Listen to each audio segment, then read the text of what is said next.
You're never more alive than when you're really close to mortality. Because of the tumour, you're actually living a better quality life because you're giving your 24 hours 100% of your time. Is that true? I was in denial, and I would say this is the greatest thing that's ever happened to me. And you hear this, like I've had friends who have lost limbs and stuff and all sorts of, and they'll be, this is the best thing that's ever happened because it's taught them how to live. So there's the paradox. I think a lot of people think they're immortal. You know, if I was to tell you, you could have a scan today and you find out you've got a brain tumour, would you want to know? Or would you rather live for another 10 years and not know? David Smith MBE. He got this accolade through his sporting achievements, but sadly, in 2010, he was diagnosed with a tumour cancer. The operation left him partly paralysed, so we quite naturally talk about living with the tumour as well as living life to the fullest. Be happy, never content, and make sure you're subscribing.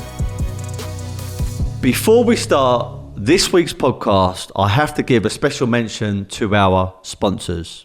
iSecure Vehicles. They are a brilliant company, a family-run business, and they specialise in vehicle safety and security throughout the UK. I know this company very well, and I also know the people behind the brand. If you've been following me on my podcast journey and on social media, you will know that I love cars and so does my network. This is why I'm very, very excited to be working with iSecure Vehicles, and this is why we have chosen them to be our sponsors for the Steven Sulley Study podcast. Their team are professionals, experts, and they're efficient. Once their product is installed on your car, your vehicles, you will have the peace of mind that your asset is protected. Trust me, do not wait until it's too late. Get protection now. For more information about their products, including dash cameras, undetected immobilizers, and also car tracking systems, head over to isecure-vehicles.co.uk and remember to mention the Steven Sulley Study podcast sent you. Right, welcome back to the podcast Steven Sulley Study. We are here in Mayfair, Woodbury House Art Gallery. I've got an incredible man in front of me, Mr. David Smith. Let me correct that. David Smith, MBE. My first question before we talk about your tour around the street art exhibition and coming to Woodbury House for the first time, and also that fantastic story you told me about a street artist called Stoney. How did you get the MBE? It was for services to sport, but to be honest with you, and I'm not undermining it by any stretch of imagination, I never did it. I never did sport for that. I never dreamt I'd ever be getting an MBE or anything like that sort of stuff. The number one thing I value in life is relationships. It's people. Really, being with people, being with good people. So, and these things they're superficial. Sometimes a little bit of noise. And the people are always like, oh, what was it like to go there and everything? It's okay, but it can never replace the time I've spent with my mates over the years. They're the quality memories. And I think that, when it's all said and done and you're at the end of your life, you only have your memories, and memories are built from experiences, and you can only truly get an experience if you savor the moment. So that's being present, being where your feet are, being in the moment and being with somebody. And then sometimes when you go to those things, everything's so abnormal that you don't really fully take it in, and it's all happening really quickly. And it's not until you kind of leave Buckingham Palace, you're sat on a tube with a bunch of sweaty people, and then you're sat in a hotel room on your own, and you're thinking, oh man, I'd kill right now just to be back skiing some lines with my mates. That was more precious. So yeah, it was for services for sport, but I think that sport gave me way more than I've ever dreamt of, and yeah, okay, it's, I guess, to have those letters, maybe it gets you into, someone might open a letter from you or whatever, but it doesn't mean anything to me. It's more because I think of what I've dealt with in an existential fashion throughout my life, and mortality, and I've seen things that are just so much bigger, and I think that we have to learn a lot in society to be happier with less and not more. I think we constantly chase more and more medals, more titles, more of this, and it's going to make us happy. And we realize that none of this stuff actually truly makes us happy. Actually chipping away, as Michelangelo did, with the great sculpture, actually chipping away and getting rid of things is actually more fulfilling and more happy, and especially as you get later on in your life, to stop chasing and trying to find these things. So yeah, it was a great day. Did it make me any happier? Probably not. Does it make me happy now? Not really. But it was for services for sport. The irony and the funny thing is, at the end of this podcast, I'm going to ask you one question, and I feel it's going to link right to the beginning of this podcast. I won't reveal too much, but you'll probably understand what I mean when I ask you the final question. In life, I think the medals that we have are things like the amount of money that you might make from your craft, your profession, your business, your brand, the actual medals that you receive from sport, or maybe the titles and the accolades, etc. These are things that you achieve during your life. But I think the ultimate way of becoming fulfilled, I guess, is being in the moment. It's definitely something that I've struggled with, and even still today. I think when you live in London, modern day of the world of social media and running a business, etc., and having a family is quite hard. Walking through the gallery for the first time, I don't want this to be a plug, but I kind of do want it to be a plug. So coming to Woodbury House for the first time, the building, the artworks, and what you saw, what was just your first initial impression, David? So I'll be honest, I didn't know where I was going, and I stepped in and I was like, whoa, and it triggered a lot. I'm not going to lie. So I don't know massive amounts about art, but I have a great appreciation for the human being, for the mind and the person that's behind the art. I find that almost more fascinating, to understand the human that's created a masterpiece that's now hanging on a wall. And I like to understand the psychology and the philosophy behind the human who has done this. And the reason I say it's triggered a lot, and it kind of hit me and stopped me on my feet, was that on the first day of radiotherapy in 2019, I sat down next to a very charismatic character in the UCLH just below Tottenham Court Road, and we sort of introduced ourselves. I'm David, and he's like, oh, Antonio, and he's like, hi, what do you do? And we got chatting away, the normal sort of conversation, and he was a street artist, and we, for some reason, from whatever you believe in, all of our radiotherapy sessions for 6.5 weeks were at the same time on the same day. Now, wow. Bearing in mind that radiotherapy starts at 8 in the morning, runs to probably 8 at night, and there's hundreds of people getting it. Whoever designed our program, we ended up together. But that's not the first coincidence. The bigger coincidence is that Stoney, so he'd been diagnosed with a brain tumour. 5 years before his diagnosis, he had woke up one night and decided to produce an abstract piece of work. And when I say this abstract piece of work looked like me, it was literally a self-portrait of me. And bearing in mind, he didn't even know, we'd never met, he'd never seen me, he'd never heard of me. He woke up one night, and rather than painting this piece in his gallery, he actually painted it in his living room, which he never normally did. So he painted a St Andrew's cross, Scottish flag, on my head, which again, he's from Italy, he didn't know it was a Scottish flag. He had a lot of philosophies up there, don't strive to make an income, strive to make an impact. It's something I've always wanted to, I don't chase money. I'd rather have a more of a purposeful impact on humanity. There was a lot of other quotes, but the thing that really got me was exactly where my tumour is and my spinal cord injury. He had drawn a hashed line and an arrow with the big words in red, poison, pointing directly to where my tumour was.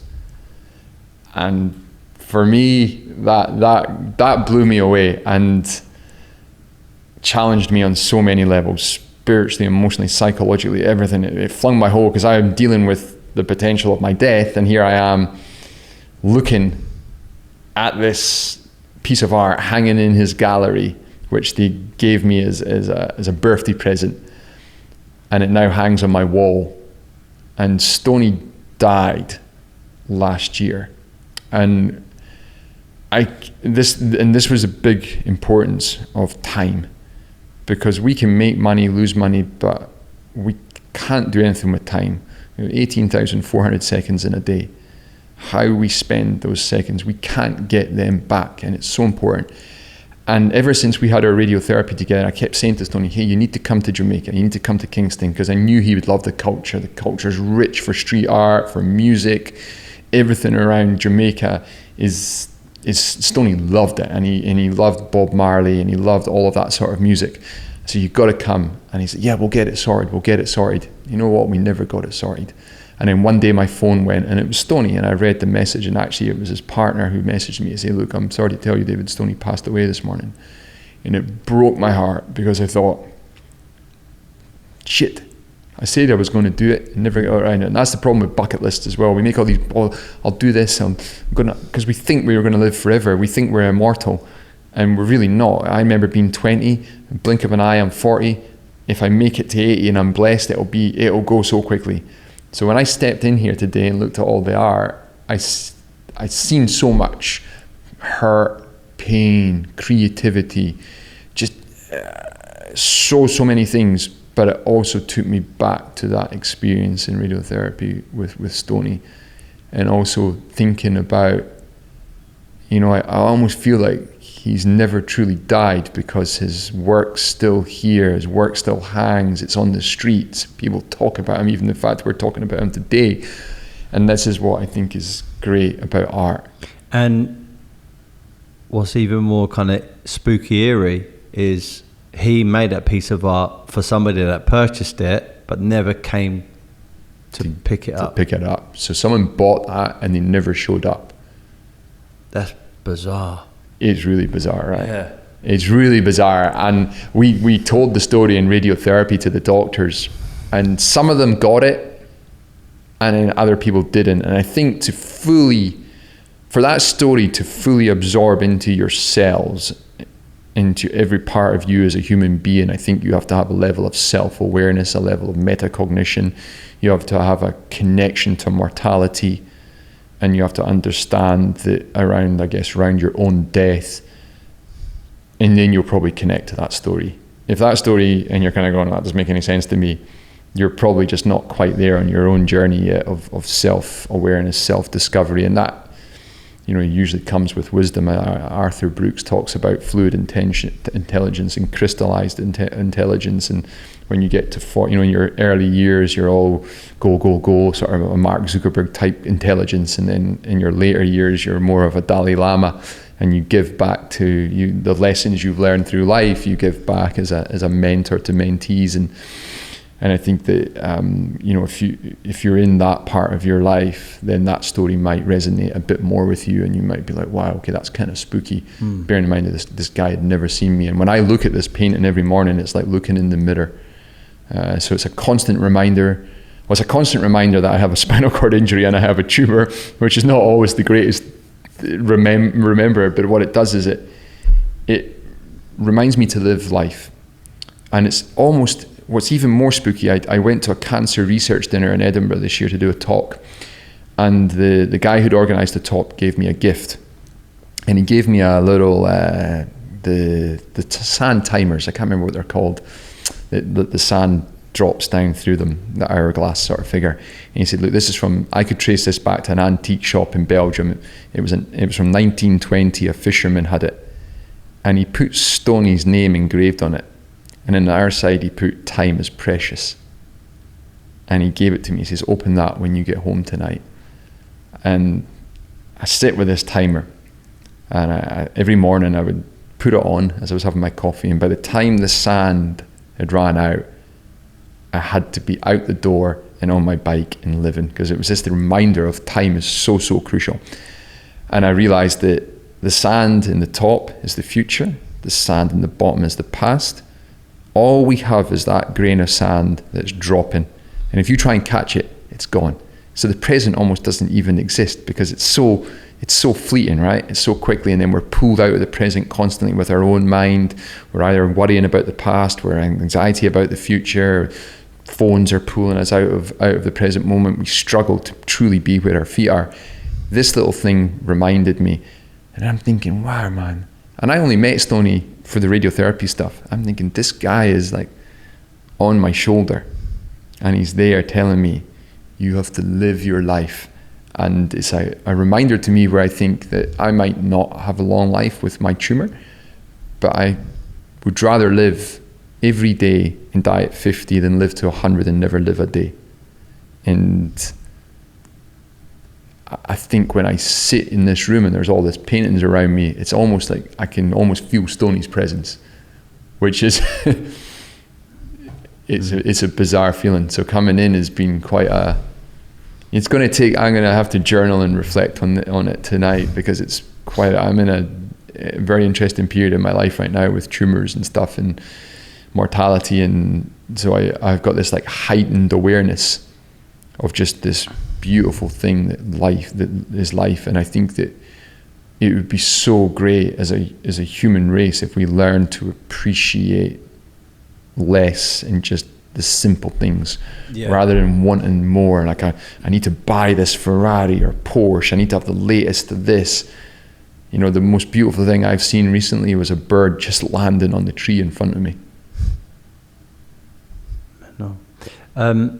I'm a big believer of law of attraction, and I feel that the law of attraction has been slightly diluted over time because it's kind of misused, or people don't really understand it, or they say it because it sounds cool, and it's not something that they kind of really embody. It's just a saying now, and that's what happens with social media, right? A cool, strong saying can suddenly become diluted and lose all its power because it's just thrown around everywhere. And I gave you a very, very small story about us coming into this gallery space. We represent Richard Hamilton, Godfather Street Art. Then we got connected to Black the Rat, and both these guys influenced Banksy. And this was kind of, in a way, Banksy's former gallery, because his gallerist, a guy called Steve Sulley, used to occupy this building.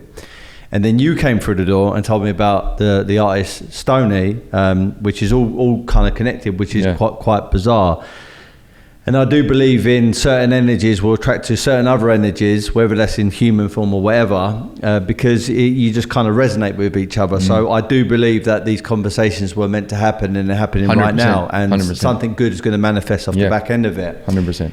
Talking about you a bit more though, right? You're a Nike athlete, okay? Now I kind of know, judging your, the way you talk about yourself in such a humbling way, being MBE but also being a Nike athlete is kind of the same. It's probably the same thing to you, but it's still a great achievement. Black belt karate,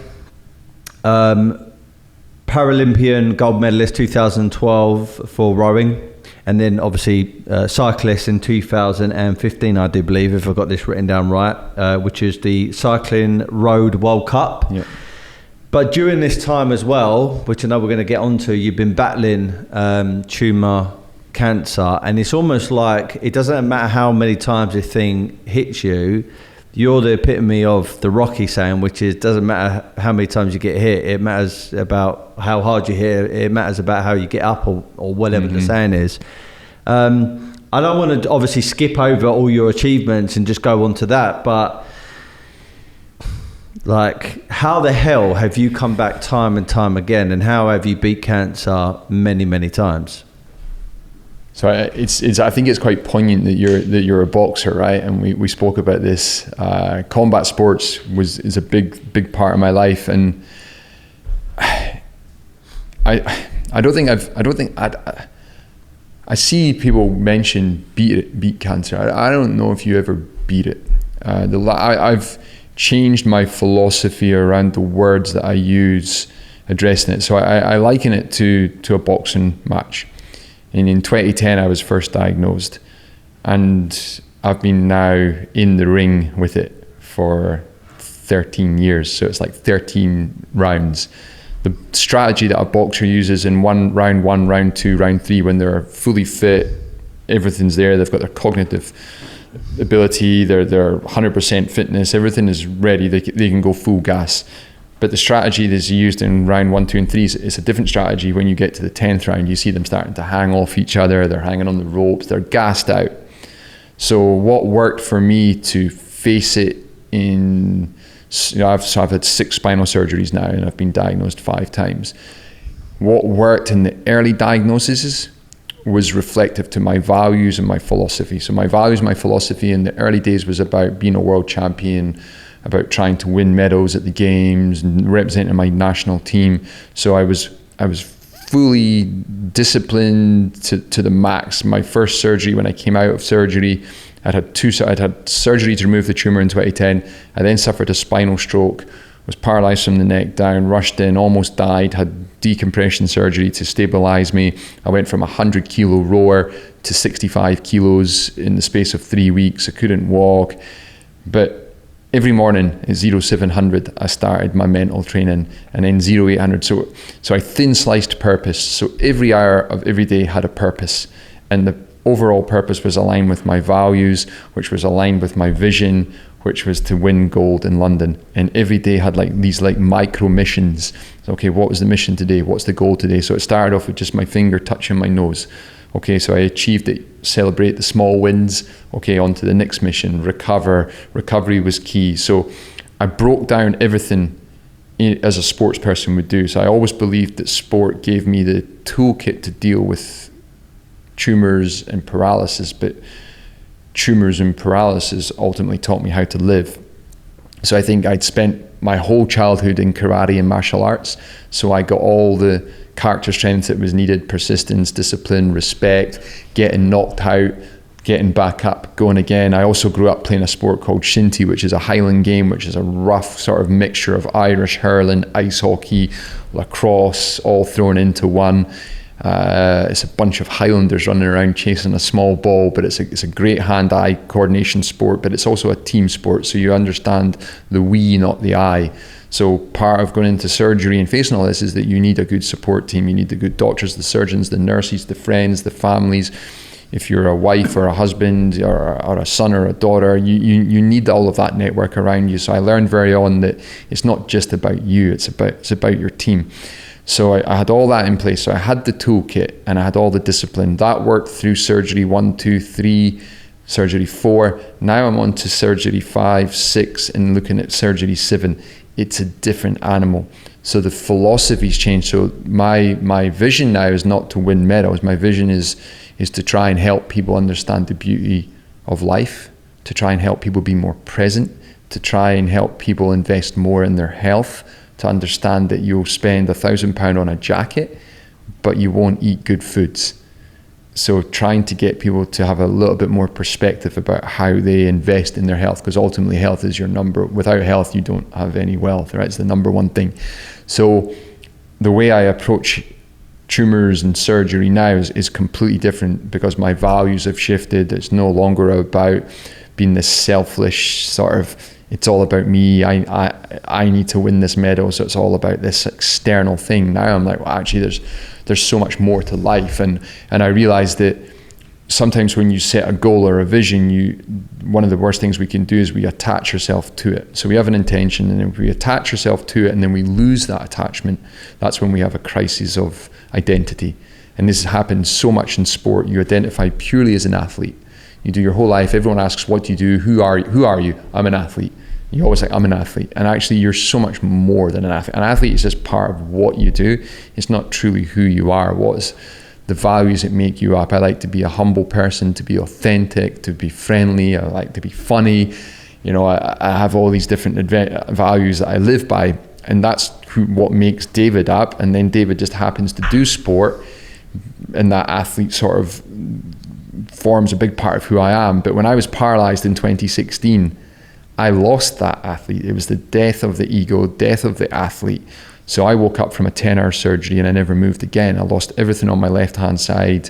I'd walked into that surgery fully fit. I was cycling at that point. I'd just done a month in Mallorca.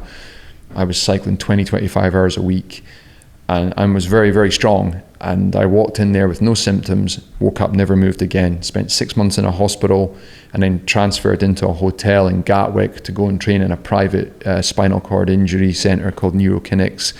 And I was rehabbing 5-6 hours a day, and then spending every night on my own with this body that I didn't want. It wasn't meant to be like this. This wasn't the plan. The Olympic values are Citius, Atius, Fortius, faster, higher, stronger. So I always identified as this athlete, this strong, big, powerful guy who could ski, run, fight, everything. Now, when I went into the spinal cord hospital, the first day you're in there, they do a test to see what level of injury you have. So I was called a C2 incomplete Asia D. And it's like being in prison. When you're in prison, people will say, oh, you know, what are you in for? And it's the same when you get into conversation of what do you do? It's the same in the spinal cord hospital. When you met people, they're like, what are you? And people would go, well, I'm a C2 incomplete Asia D. So I had this like ingrained now that my identity was this C2 incomplete Asia D. What does that mean? It means that you have no control of your bowels. Your bladder just goes. You poo yourself in Tesco. You fall over in the street. You're vulnerable. You're no longer dependent. You lose all your independency. Sorry. So you're dependent on other people. I'm dependent on people to tie my shoes, people to dry me. I need to get help to get dressed. I can't really walk that far. So I'd gone from this person who thought I was immortal, felt invincible, to then this very vulnerable person. And that hurt. So I had to learn to let go of the identity of the athlete and become more. So that's where I said in round surgery 1, 2, 3, the athlete was what I showed up to into the ring to face the tumour and the surgeries. Now that I'm on 13 years later of this journey, and I'm paralyzed from the neck down, but I can still move. I can't really feel my right side, but I can move it. It's a different philosophy. It's a different mindset that comes to, I can't go like my younger self and attack it and smash it every day and try to get to our world championships. Now I'm like, I have to learn to be happy with less, not more, not to chase medals, to chase titles or anything like that. To wake up every morning, say I'm grateful for opening my eyes, putting my feet on the floor and going, wow, you know what? I am so grateful that I can stand, because every medical person would tell you that that should be impossible, that I shouldn't be standing, that I should need to be catheterizing, I should be in a wheelchair, all of these things.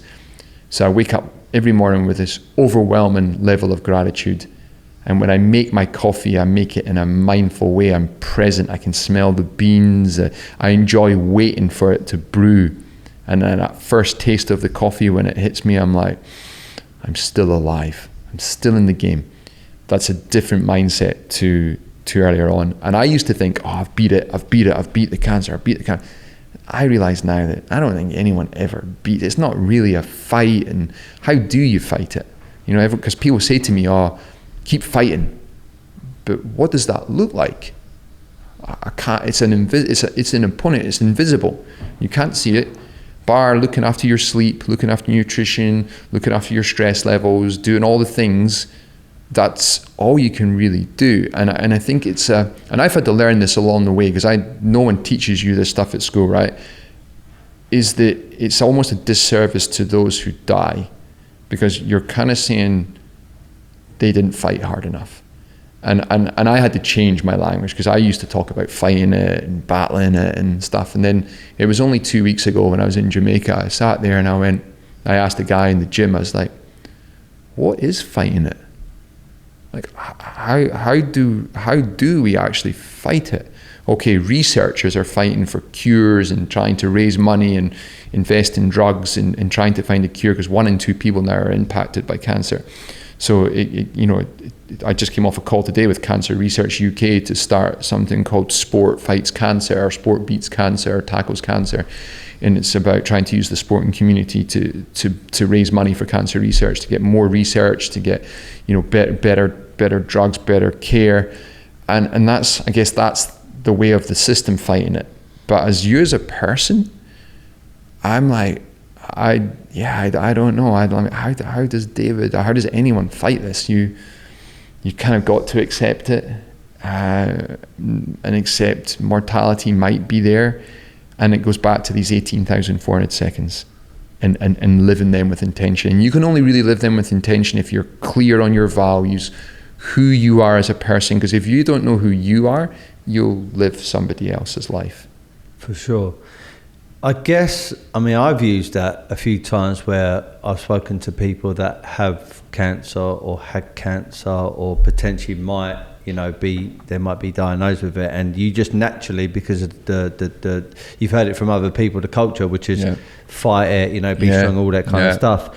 And I guess maybe what we're saying is the mind, like just in your mind, or emotions, they're probably saying inadvertently, don't get upset because you got the cancer, because it's going to kind of make it worse. Be strong. But I know exactly what you're saying. Like when you break down that word, be strong, and fight it, actually, what does that mean? What does it mean?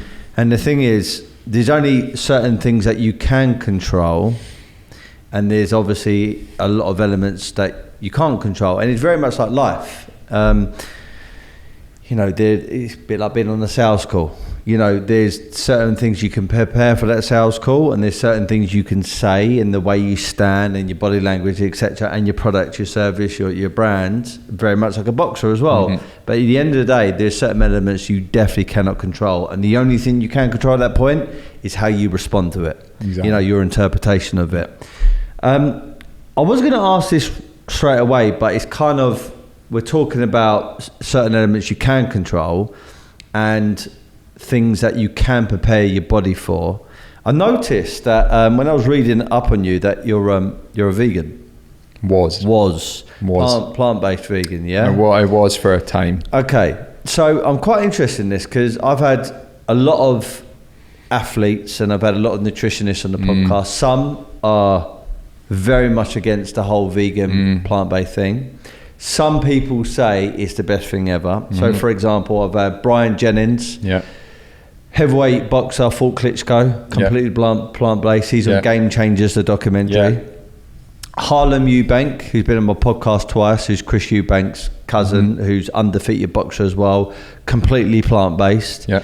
And I've had, you know, bunch other, and they would swear down to their family's life that being plant-based is the right way.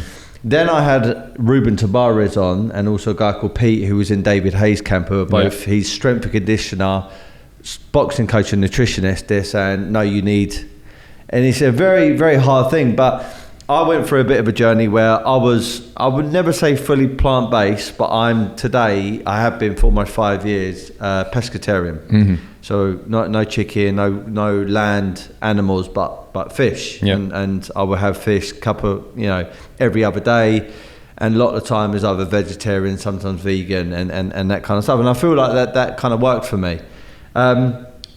With a lot of the conversations that I've had around plant-based and cancer and tumours, there's some evidence outside of the medical world that people are saying that it can really help you fight cancers and overcome it. I'm using that word again, fight cancer, but you know, to help combat it's a tool. it. It's a tool. Yeah. And then other professionals will ridicule that statement. So becoming a plant-based athlete or plant-based individual, can it help you combat or fight against tumours and cancer? That's a loaded question, right? I think sometimes when you work in this world, you're dealing with, it's like religion. Someone has their belief, and you ain't going to change your belief. So if your religion is that plant-based is the only way, then it doesn't matter what I say, that's your religion. I can't change your mind on that. I come from a science background. I like to look at the literature. I like to study the literature and see, but sometimes the literature is also not right? So there can be, we've not managed to study and unravel everything. I'm very interested in the work of David Sinclair at Harvard around anti-aging, and it's not talking about moisturizing creams. It's looking at how the body ages on a cellular level. The tech billionaire guy, Brian Johnson's taking it to the mega extremes at the moment, but I think there's lessons in there. I think he's made himself the most testable man on the planet, and he's spending millions of pounds doing all of the stuff to reverse aging. Peter Attia as well. I kind of fall into the school, I guess, of Peter Attia, Andrew Huberman, and David Sinclair's lab, and how they study and research the body. Andrew Huberman is very good. Very, very good, right? And there's another guy that you might have seen. Don't know if he's as kind of maybe sophisticated as those guys, and I might be talking out of turn, and if he's listening, I'm not trying to insult you, but a guy called David Asprey. Yes, from Headstrong. Yeah, from Headstrong, yeah, and he's another guy who used to be plant-based for about 6-7 years, and he came off it and he said plant-based isn't the way, but if you're going to eat meat, you need to have the right grass-fed, and you need to eat it in stages. So anyway, and it wasn't the right thing for him. Yeah. But if you look at Rich Roll, yeah, it's the perfect thing for Rich Roll. It works amazingly for Rich Roll. Guys like Brendan Brazier, works amazing. I went plant-based for a while. And how long? Probably about 5-6 years. And I had great energy. I was sleeping well. But I did lose muscle mass, but also I was training as a cyclist. So it's a natural progression to cycle, and my natural body weight is lean anyway. But I felt good. I'm not going to say it does work and doesn't work. I'm not a nutritionist. I'm not a dietitian. And the only advice I would give is that if you are going to go into something, it's very easy to be an unhealthy vegan, right? You can snack on a bunch of processed vegan food and it's not great. It's hard work because it takes planning, structure.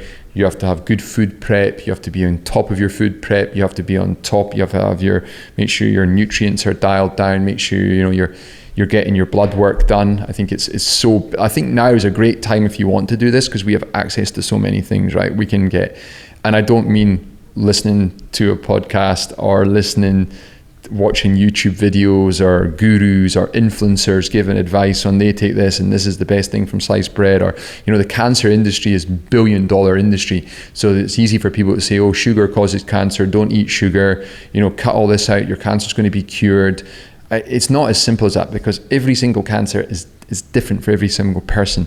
So I would always urge, you need to have a good oncologist, a good dietitian. Don't make decisions in your body if they're not based in science. And if an influencer is telling you that, this eat only bananas, this is the greatest thing from sliced bread and you are going to live for 100, and there's no real scientific evidence in that. And also if you started getting blood work, then I think there was actually a vegan who recently died because she was literally starving herself. So I'm not saying that it doesn't work, it does work. It works for some people if you're really disciplined and on top of your food prep. I think it can work, again, if you live in the right place where you can get lots of fresh fruit, fresh vegetables. Rastafarians live off the land in Jamaica, they're super healthy. I definitely think a high red meat diet carries high risk, and I think there's some really great literature around the correlation between prostate cancer and high red meat diets. But for me, if I was going to make a decision now on how I was going to eat, I would see a dietitian. I'd get full blood work done, look at everything from my vitamin levels, vitamin D through all the Bs, my lymphocytes, leukocytes, hormone levels. I would do a full screening of the body every year. And then I'd make an informed decision from that data. There's a guy who was on Steve Bartlett's podcast, a guy called Gary Bucker. Yeah. And I think now he's aligned with Grant Cardone because he's called Yep. the 10X Health Conference. Something. Yeah. He was the guy that predicted that Dana White was going to die within 10.4 years. Yeah. And I've listened to that interview. And since then, Dana White and Gary have appeared on Piers Morgan and they've actually spoke about this journey. And I speak quite a lot to a few people about how do you determine if you're healthy or not. And some people will do it visually, like how much body fat you've got, how far you can run, how much sleep you need, how much energy you have in the day, just the way you generally look, your hair, your nails, whatever.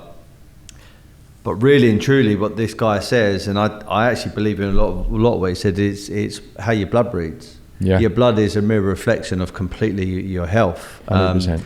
And what he says is if you get a full MOT and you get your blood readings, your blood will tell you whether or not something bad is probably in the pipeline, and also if you're deficient in certain vitamins, minerals, etc. And therefore, if you know what you're deficient of, you can kind of mitigate any kind of problems by enhancing that element. And I think it's such a basic thing if you think about it, but something that most people, when you walk out down the street today, would never, ever, ever go and get their blood test for the sheer sake of it. The only time they'll get a blood test if they've got problems. Yeah.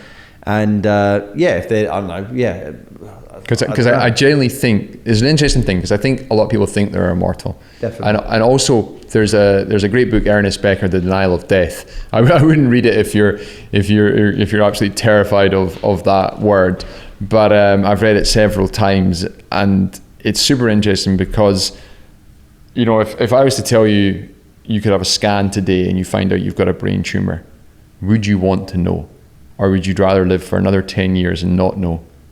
And it's quite an interesting thing, because I had a tumour growing in my body for a very long time before I knew. And there's part of me is like, thank God I didn't know. Because I just cracked on with life. It will probably come down to this one thing, which is, if I was told that I've got a tumour in my brain,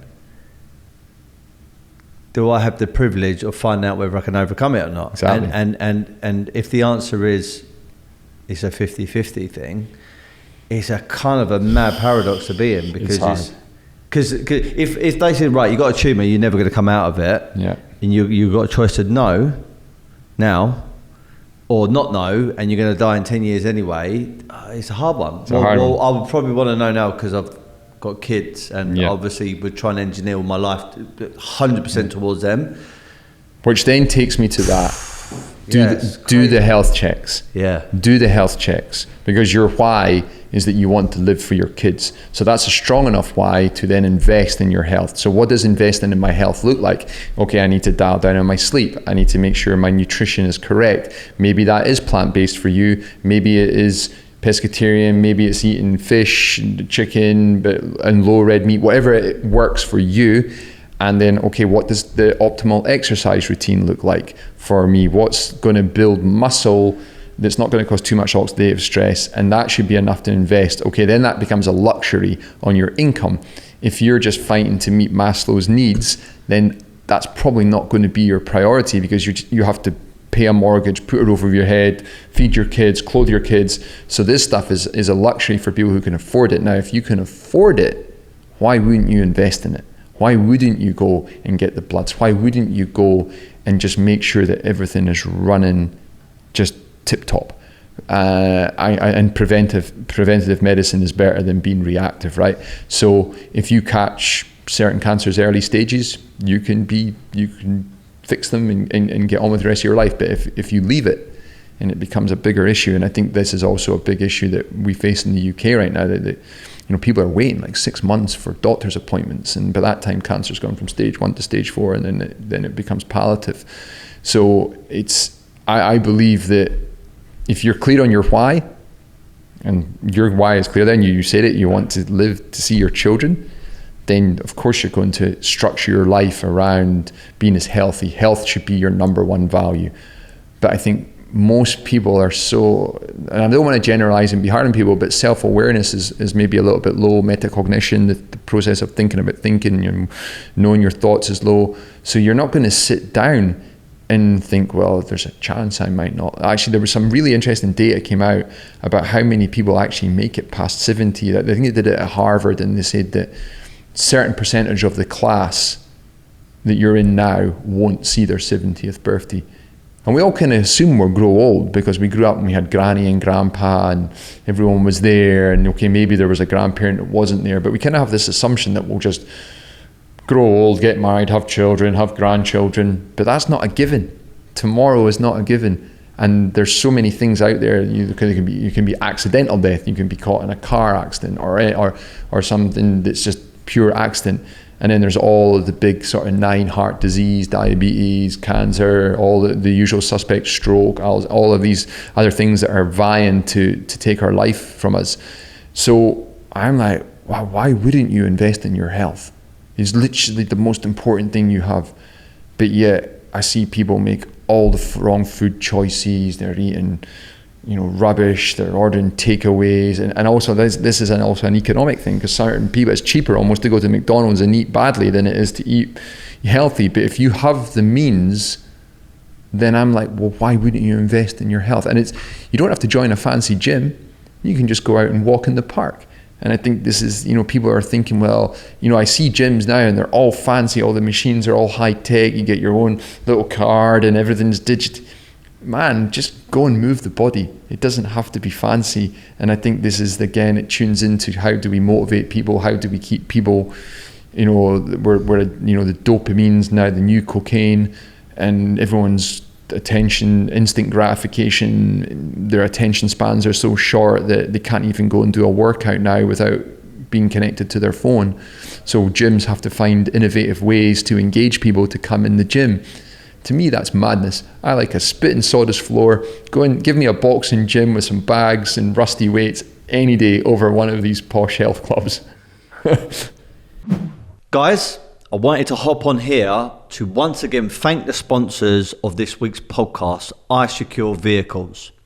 When we were searching around for sponsors for the channel, we honestly wanted to get a brand, a company that will give massive amount of value to our audience, and that is definitely iSecure Vehicles. They have a wide range of products which are designed to keep your vehicle, your asset, safe and secure. Some of those products are dash cameras, undetected immobilizers, and car tracking systems. Head over to iSecure to look at their products and make sure you say that the Steven Sulley Study podcast sent you there.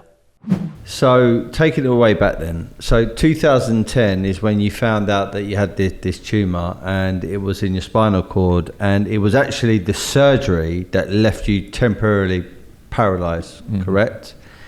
And then you went on this journey, which you're still on right now, where you were kind of sort of winning against it, then getting back into sport and competing again, and then suddenly you get further calls, you have to go back into surgery, and then there'll be that recovery period. And it was, I mean, you can tell me a bit more, but there was times where, you know, you was in surgery, and then 6 weeks later you were competing in the cycling tournament and stuff. Like, how do you go from cutting away tumours and then 6 weeks later cutting away your competition in the cycling race?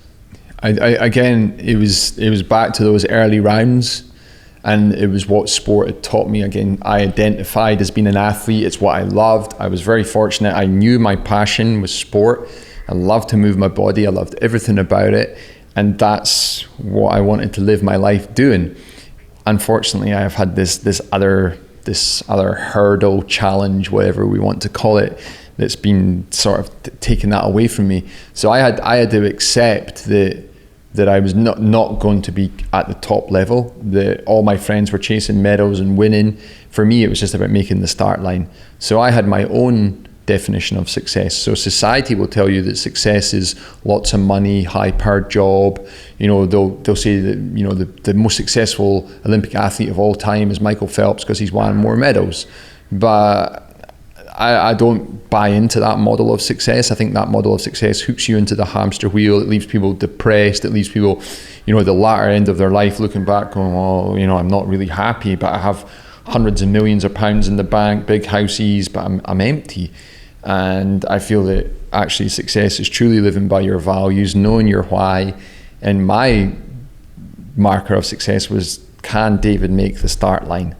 Because I knew from hospital bed to start line is intense, and it's an horrendous journey of ups, downs, crying, like dark states of depression, all sorts of horrible experiences. And really, I guess, experiencing the full human condition. And I guess that's why I really appreciate the art on the wall, because I've been to those dark places, and where these guys might have looked to DMT and heroin and cocaine and ecstasy and all these different drugs, LSDs. My drug was sport, just moving my body. I wanted to get into flow states. I wanted to experience the rush of all the chemicals that are involved in a flow state. So jumping off of cliffs on skis, you know, anything that was like fast and adrenaline. And that's what I chased that, and I still chase it to this day. To go from the hospital bed to the start line, again, it's celebrating the small wins, it's learning to walk again. And for me, I thrived in those conditions, because when you're at the top end of sport, I was with Mark Foster last night, who's a 5-time Olympic swimmer, and for out of those 5 Olympics, you know, he's trying to get like milliseconds, and you might not always see that improvement, and you might fall back a bit, and then you're trying to search for milliseconds, so you don't always see the improvement. When you're paralyzed in a hospital bed at 60 kilos, the gains come huge, So the first time you sit up, that's massive. The first time you stand, that's massive. Then when you take the first step, it's huge. So you make these huge, massive jumps all the time. So you're constantly getting this reward cycle. It's coming constantly. Reward cycle. It's coming all the time. So you're seeing progress, and when you see progress, it plays into the dopamine circuits of motivation. So I'm like, okay, this is driving my inner motivation, my internal motivation. And then as I got, even trying to walk. What's very interesting, trying to learn to walk, you get into the ultimate flow state, because focus precedes flow. And when you're paralyzed and you're trying to walk for those first steps, you're nowhere else. You're literally where your feet are, because if you're not, you're going to end up on your face. So you're really focused. So you would do the work, you'd be in this like micro intense flow state, then you'd have to go and rest and sleep to recover, because like cocaine and all of the drugs that the artists would have taken, there's the come down, and then you need more. So as you're going through the rehab, you're getting more. It starts off by walking, then you try to run, then you get back on a bike, and you constantly see this progress. Is it hard? It's excruciatingly hard. It was almost harder to do the rehab than it was to actually do the race, because the race was almost like the easier part of it all. But I never could get, every time I made it back to the start line, I just couldn't quite get to the next level to be challenging for medals. And that's because as soon as I was getting to the start line, the tumour was already starting to grow back, and it was crushing all my nerves in my spinal cord from the neck down. So temperature regulation, heart capacity, lung capacity, nothing was working in my body. It's almost like my brain was speaking English, but my body was speaking Chinese, and they weren't communicating in the same essence. So I think for me, I never really got to discover my true athletic potential, because I always was in competition with the tumour. And I often think, what could I have done as an athlete if I hadn't had a tumour crushing every nerve and every nerve in my whole body. So my body's never, from as far back as 17, my body's never worked. So I've been working with this thing that just doesn't work fully, and I think that's also given me a great appreciation for it, and to be kind to it. And in the early days where I did the rehab, and then I would go on training camps and I would cycle for hours a day, my neck was excruciating because they'd cut my neck, they'd taken out parts of the vertebrae, cut into the spinal cord, and then months later I'm on a bike trying to hold a cycling position for 20 hours over the course of a week. I was in agony. And I look back now and say, yeah, I don't do that anymore. Rehab now is very different to what it was, but I wouldn't change it. And I think that, a lot of people say to me, you know what, I couldn't do that. I think you'd surprise yourself. Obviously, there's from Carl to expert, we know there's growth mindset, fixed mindset. I've spent 14 years in ICU wards, in neurological wards. I've spent 6 months in spinal cord hospital. Sometimes the people you think would do it fall apart. They can't handle it because they've maybe always been in control of their life, and they've always been in the front seat driving, and they can never sit in the passenger seat. Sometimes they're the people who fall apart. And sometimes it's the person that you wouldn't have imagined, they become the strong person. And you see it, we always talk about athletes and all these people in the limelight and everything, but you only have to go to Great Ormond Street and look at some of the kids fight. There's your true warriors. They're fight, we're using that word fighting, but the will to survive. Yeah. The human will to survive, we can never underestimate. That's what we're here to, we're trying, or if we don't go too deep into the meaning of life, but we're literally trying to survive, to procreate, to keep the human species going. And actually what Kierkegaard and Aristotle will say, everything else is just noise to distract us from our own death. Now, not to sound too morbid, but a lot of the social psychologists and scientists will just say that's what it is. Everything's a game and a noise, so it takes our distraction away and our attention away from our inevitable passing. And actually some social psychologists will tell you that we're no more relevant than the fly that's landed on the dog shit and then landed on our dinner. It's as relevant as us because it's also here to procreate and keep the planet going. And I think that is so important to know. And I think the reason it's important to know is then when you do have success, you also have humility. And I think that that's the number one value. That's how I measure people. I don't care if you've won 20 world titles. If you're not humble, then you're not a good human being. I don't want to spend my time with you. I think that you can win and be humble. And again, if you lose, you can be gracious. And I think that's where combat sports are really good, because if you walk into a boxing gym with a bit of a swagger and a bit of an ego, there'll be someone in there that can knock you out pretty swiftly. Yeah. When you came in today, obviously first time meeting you, very tall guy, slender, can tell you're an athlete. But just so the audience know, so you've got a crutch, and then your left side is you're totally paralysed. Yeah. And then the right side, you can move, but you're saying that you've got limited feeling. Yeah, I can't feel it. And then you got the one crutch, but you can also stand without it. Yeah. So like, are you in pain right now? Like how are you feeling with dealing with this living tumour in you? So I think the one thing that's my saving grace is that I've been fit and healthy. Some people will say, well, wow, look, you got that and you were fit and healthy. And I think it's the cards you're given, right? You can be sat at a poker table, you can be given good cards and play completely shit, or you can get a really shit hand and play great. I think I got the genetic lottery was not probably kind to me. This tumour is linked to genetics, but I've played a great hand. And I think when I speak about that sport gave me the toolkit to deal with this, I understand sleep hygiene. I understand nutrition. I understand mindfulness and meditation. I understand psychology, philosophy. So I've got a little bit of understanding of all of these areas. I don't have huge knowledge in them. I wouldn't claim to be a guru or know anything about anything. I think the fact that I know that I don't know is enough. And I love learning. We've got 2 ears and one mouth for a reason.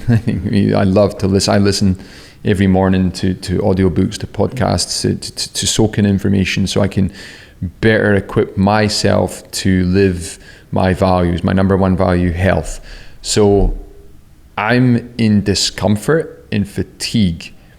I can stand and I can move because I know how to rehab myself. I know how to train myself, but I also know when I need physio, when I need psychology, when I need, if maybe I need to go and get a trainer. So occasionally I'll bring in a trainer and say, look, can you train me for 3 months? So I learn more from what the book that they've read, because that's not the same book that I've read. And so I try to, because I'm not training for a specific goal, I'm only training to try and stay alive. And I want to get my body in the best condition. If someone does find a cure for spinal cord injury, that I'll be a good candidate for whether that's a drug or some form of AI technology, and my body would respond really quickly, because I would give anything to move.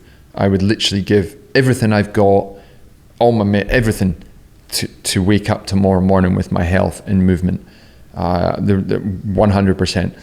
So I'm very, very, very lucky that I just know how to exercise. I felt for the people in the spinal cord hospital who had never been into a gym, because going into a gym is intimidating. And if you've never been in a gym and then all of a sudden you're told, look, you've got this window of time where you need to rehab yourself, you need to do all this work, we can't hold your hand the whole time, you need to do the work yourself. It's unlikely that you're going to go and join the gym when you're paralyzed because you weren't a member of a gym before. So I think as much as it hurts for a sports person to become paralyzed, the one blessing is they have a toolkit. Now, whether they use the toolkit is another question. They might not have the mental capacity to use it because of the loss of identity and the death of identity and the death of the ego. But I've somehow been fortunate enough, if I was to go through surgery tomorrow and wake up at 60 kilos in a hospital bed, okay, it sucks to get back. It's going to be horrendous, but I know within 3 months I can rehab myself back to the person that walked in here today. And then people will be like, oh, how do you have the motivation to do that for the 7th time? Because I know how precious life is. And I know that the biggest quality of life for me is training my body to a level where I can walk with my stick and I don't need to be in a wheelchair. I can maybe tie a shoelace with one hand, or I can go to the gym and swim. Actually, I taught myself to ski again this year. Now, if I had listened to all of the negative noise and some of the negative information in the medical world that told me I'd never walk, I'd never do any of these things again, I'd just spend the rest of my life sat in a chair, all of this just noise, if I'd listened to all of that, then I wouldn't have gotten skis this year and skied.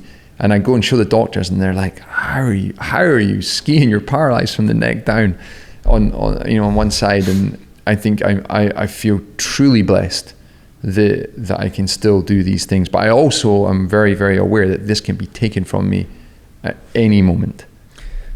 The medical experts or people that know you and know what you've gone through, and you mentioned about the 7th time, trying to get through this tumour.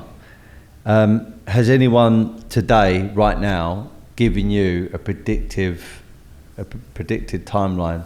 No, they won't do that with my tumour because it's not metastasized. If it was to metastasize around the body, then I don't think that would be a great stage. So no, and I hate this predicted timeline thing, right? Because this goes back to maybe the flaw in the literature. Because they'll take a body of evidence and they'll say, okay, you've got 12 months. And inevitably, someone passes on the 12 months because they're the power of the epigenetics on the gene expression. We talked about law of attraction earlier on. This is the power of the vibration of the psychology. Something that, the humans, we're so complex.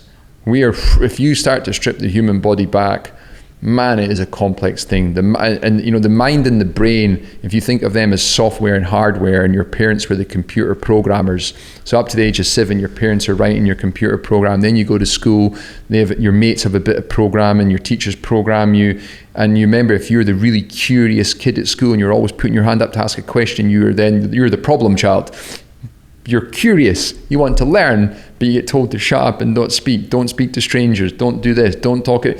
So you're told all this stuff, so you have all these limiting beliefs that then you run the rest of your life on this subconscious program. We owe it to ourselves through neuroplasticity that we know exists now to do the work later in life, to condition your mind, to build self-awareness. So when a doctor sits there and tells you this, you're like, this is crazy. And you always hear, right, you're all outliers. Someone got told they're going to die in 6 months' time. 20 years later, they're still there. I like the idea of someone saying to you, look, you have a tumour. It's very aggressive. I ain't going to put a timeline on it because we're all different. And our mindsets are different. Our physiologies are different. Our biology, how our cells break down. Okay, the core of it, it all does the same thing, but within our internal bodies, we're different beings. Even though we're 99% DNA is the same, I would rather they just said, go live your life. We'll monitor you, we'll worry about it, but you go and live your life. You go and do what you have to do. We're here to support you. But sometimes now when you go into the doctors, they're also human beings, remember. They have relationships, they have emotions, feelings, beliefs. Now, they don't get that education at medical school. They're not taught about metacognition, about self-awareness, about altering states, emotional regulation. They specialize in their subject, they come out and they go and do it. And they might have a bad day. They might not be able to emotionally connect to somebody. Also, they're delivering bad news or good news to people day in, day out. So when I go into hospital sometimes, I see burnt out doctors. They're tired, they're fatigued. They're not looking after themselves. So I'm like, wow, you guys need to be looking after yourself as well. And that's a whole different conversation, right? So no one's ever given me a timeline. One oncologist said to me, look, if we give you radiotherapy, we can it probably maybe only work for about 6 months. And I'm like, but how do you know that? Because there's no studies and literature on my tumour to say that is the time frame. But now you've said that, I've now got this seed planted in my head that now plays over and over again, and I water it and it grows and it goes from a seed and it's now a full-blown tree. And I can't, if you say something to somebody, I can forget what I've said to you, but you will never forget. And especially you won't forget how it made you feel. So that's why it's so important when you speak, you speak intentionally. And Viktor Frankl wrote an amazing book called Man's Search for Meaning. It's like a Bible of mine that I always use. And he talks about the stimulus and space response. And you have a stimulus, and we're reactive human beings. You only have to step out into London to see how reactive people are. Everyone's angry, sticking the finger up at people, shouting at people. But there's a space between stimulus and response. And if you can hold that space, you can then say something of worth, something that's not going to upset somebody, something that's going to help somebody grow. And I think that's really crucial. And I think when we throw these time frames around, the people who throw them around should maybe sit in space just that little bit longer and think, how would it feel if it was me on the other side of the table and I was giving this news to me? And then, that wouldn't feel so good. So actually, I'm going to reframe my wording, and because I've also got to know that this person's got programming for their whole life, and they might be very, neurotic. You don't know what they're not screening your personality type, so they don't know that by them delivering that news to you, you might go out and it might motivate you to live the best life, or it might completely crush you, and for the remainder of your life you're in a state of anxiety. So I think the delivery has to be better. It has to come from a place of more emotional intelligence and delivered in a way that we empower people. We don't almost make the condition worse. And I think that's super important. So I'm kind of lucky that there has been some numbers thrown around in regards to my spinal injury and the tumour I have, but I'm like, you know what? Yeah, like I'm my own person. So, and it's not saying that when my time's up, I'm going to be able to fight it, because it's inevitable. But I'm very aware of the anxiety that can cause, and then that can be all consuming. And bless people will message me and say, what's the plan? And I'm like, look, I appreciate the support 100%, but imagine if you get 100 messages a day asking you what the plan is. All you talk about then is the plan. And then, so it becomes very overwhelming, and then your identity then becomes this. I don't want my identity to be this. I use this as a catalyst to help people live more in the present moment, and to live more with values, and to understand the beauty of life. And that's usually the biggest extent of that I talk about it. And I forgive my friends, and I know they only care, and it comes from a place of love.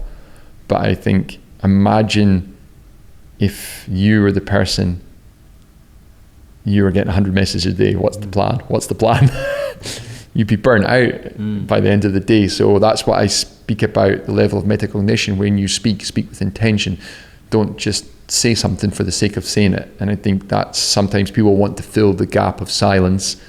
And I was guilty for that for years, and I would just rabbit a load of shit that was irrelevant and didn't really need to say. And a lot of the work I've done now is just to try and sit and be comfortable in the silence as I think about an appropriate thing to say, rather than just speaking for the sake of it. Funny you mentioned about Man's Search for Meaning. I wrote that down actually here, and I was going to ask you about it, and it's something I'm definitely going to pick it up. The other quote that you mentioned in previous interviews that you've done is this: you come into life with an inhale and you leave life with an exhale. And that really just kind of sums up, the start to the end of life. And I've said this scenario a few times. There was one former dragon from Dragon's Den, and the interview wasn't being done while she was in the Dragon's Den, but it was like behind the scenes type one. And she was at a villa in Spain, Marbella, very wealthy, multi-millionaire, and she was gazing out into the abyss, into the view. And the guy who was interviewing her said, something along the lines of taking risks, and aren't you afraid about losing everything, and what happens if business goes wrong, etc. And she made it very, very clear: you come into life with nothing, and you go out with life with nothing. So everything in between is borrowed. Yeah. And the watch, the clothes, the building that you're in, the oxygen you're breathing, it's all borrowed. Yeah. Everything is borrowed. Yeah. Yeah, everyone talks about owning this, owning that, and I'm very much a victim of that. I very much say I want to build property portfolio, and I think there's some good in that, because you develop as a person as you're building these businesses, empires, and assets. But equally at the same time, it's almost like, what's it all for? It's such a crazy thing. And we've got a sales team here, and I feel like I still don't, even though I've been in sales for quite a long time, and every business has sales, and it's an art sales, there's obviously the skills and the experience and all that other stuff. And the way I've almost been kind of learning about sales is being like, obviously you need to know your stuff, your products and everything else, but it's about being a ball of positive energy, but not being overwhelming, but someone that has good intentions there to help people. And if you're that ball of like, you just exude this positive fucking energy, and you've got this great brand and product behind you, shit just happens. Like conversations will just happen, sales will just happen, people come into your life and it will just happen. But if you look on the negative side of stuff, you're a big drinker, you take drugs, you're around the wrong people, you kind of got a negative way of looking about yourself, you've got a negative language pattern, you'll attract more and more of that into your life, and problems will come. I was going to ask you, Ellie, as well, I know you don't have the answer to it, but again, it's almost attached to my mission when I was reading about being a vegan or plant-based stuff. And you do have some people who really kind of emphasize that cancer isn't, this is not me, cancer isn't bad luck, it's because of your lifestyle. And then other people are saying, no, it's genetic. And sometimes I'm on one side, because when you're reading such a compelling column of someone saying all of this kind of logical statements and their perceived facts and stuff, and then you speak to someone else who's lived and breathed it, kind of like yourself, and there has to be some sort of genetics for some people. And I mean, I don't even know if this is a question, but like, right, I think what is it? First of all, I'm not an oncologist, so this is just anecdotal experimental evidence, I guess. If you live long enough, you will get cancer. You might not die of it, but if you live long enough, you will get it. And if like my granddad passed, he passed of old age, but he had cancer. Cancer didn't kill him. So if you live long enough, research tells us you will get cancer. Now, I think if you look at the literature and not, because remember, anyone can write anything online. So I think when we read it online, we've got to read the news and what we see with a level of metacognition again. Look through the eyes of a scientist. It depends. If you speak to someone who's a graduate of dietetics or oncology or whatever, they'll always say, it depends. That's how they finish, because everyone's different. From my readings and my experiences is that I think you have two types. I think you do have genetic tumours and cancers. People are predisposed to genetic conditions, and that has been found in the Human Genome Project when they unravelled the genetic code. But I also think there is lifestyle cancers, and you can proliferate that. But then I know someone who's lived to almost 100 and he smoked the cigarettes every day and he didn't have lung cancer.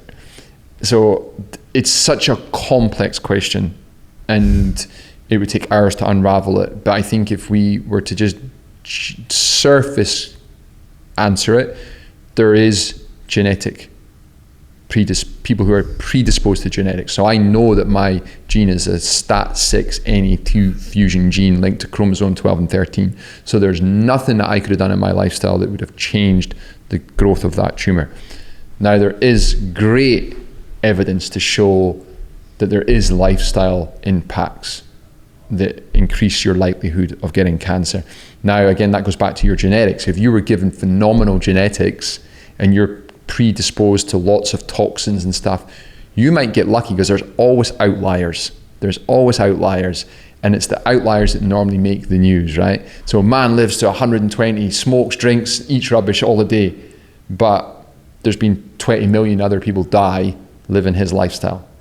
But he's the one that makes the news. So then everyone holds on to that and goes, oh, look, it doesn't matter. I can smoke and drink and do whatever. There's great evidence to show if you're drinking and smoking you're increasing your risk of cancer, type 2 diabetes, Alzheimer's, dementia, strokes. There's all of these, and it's linked to stress, linked to lack of sleep. If you look at Matthew Walker's work on sleep, he'll tell you if you're getting 4 hours sleep a night, that you're turning on 711 cancer promoting genes, you're increasing your risks of Alzheimer's, dementia. So there's great evidence. So I always encourage people, if they're reading, if they've read an article in Men's Health, I'm not going to say that article is not correct, but find the literature behind the article, find out who the research did, who funded the research, was it peer reviewed? That's why if I'm looking at research, I normally go to the sort of 3 or 4 big places. I go to look at Stanford, look at Harvard Medical School. What are they studying? What are they putting out? Because usually they put out good content. And I think if you dive in deep enough, you'll find that there is people who are predisposed genetically, but there's also lifestyle cancers. Yeah, for sure. I guess I'm referring to, and hopefully my dad will listen to this one time, me and him have a bit of a battle all the time about, like people say, oh, when it's your time, it's your time. And it's almost like, what do you mean by that? Like, if I suddenly decided to run outside and jump in front of a lorry, was that my time? Or was that just me deciding in that moment I want to go and kill myself? Yeah. Someone dies of cancer, but then when you look at their whole entire lifestyle, every single day they smoked 40 cigarettes, they drunk every single day, they done drugs, and their nutrition was McDonald's and Burger King. Well, was that their time, or was that more about their lifestyle? Yeah. And there's always a debate between me and my dad about it. And my dad's very much about, he's like, well, when it's your time, it's your time. And I said, well, Dad, you can kind of influence that a bit by training more, eating more healthy. An epigenetic approach to life. Yeah. And that's where it's investing in your life, right? Putting in the right stuff. Yeah, very, very, very, very much so. I was going to ask you a question. Like, if you could turn back the hands of time, would you prevent having cancers and tumours? And probably the honest answer is going to be yes, because of all the pain, the surgeries and stuff 100%. That you went through. But at the same time, I get this sensation from previous conversations and how we're talking right now that because of the tumour, you're actually living a better quality life because you're giving your 24 hours 100% of your time. Is that true? So this is a philosophical question that I've explored over time. And I think when I was first diagnosed, I was in denial. And I would say, this is the greatest thing that's ever happened to me. And you hear this, like I've had friends who have lost limbs and stuff and all sorts of, and they'll be, this is the best thing that's ever happened because it's taught them how to live. So there's the paradox. When you come close to you're never more alive than when you're really close to mortality. And you could almost argue that Alex Hannon, who does free solo and did that crazy climb up El Cap, he probably felt more alive on that climb than he does sitting having a cup of coffee because he's right on the edge of his own death. So when you're right on that cusp, you feel really alive. So Steve Jobs? Yeah, Steve Jobs as well, right? Stanford talk. Yeah. And he said he was looking down the barrel of the cancer gun and he said you got only a certain amount of time and then they found the cure. Yeah. And then and if I could bottle, when they tell me that I have a clear scan, Steve, if I could bottle that moment and it lasts only a day, and then I return back to base level, and then I'm like, well, I need to ride my bike. I want more. I'm chasing more. I need to be happy. I need to ride my bike, or I need to go to the gym. I need to go and do this. But in the moment where I'm saying, hey, your scan is clear, I'm like, oh my God, so I understand it's this, like, it's hard. So it's taught me how to live. In the early days, I was like, this is the greatest gift. Wow, what a gift to be taught, to be aware of my own mortality, to make me live more. Now, but that's also haunting me because fast forward to round 14, round 13, round 14, different fighter, different boxer, tired. Oh man, I wish I'd just won the fight at round 3. Now at the later stage, now I'm like, you know what, man, I would give anything to go back to my 20s and be clueless. I had great fun.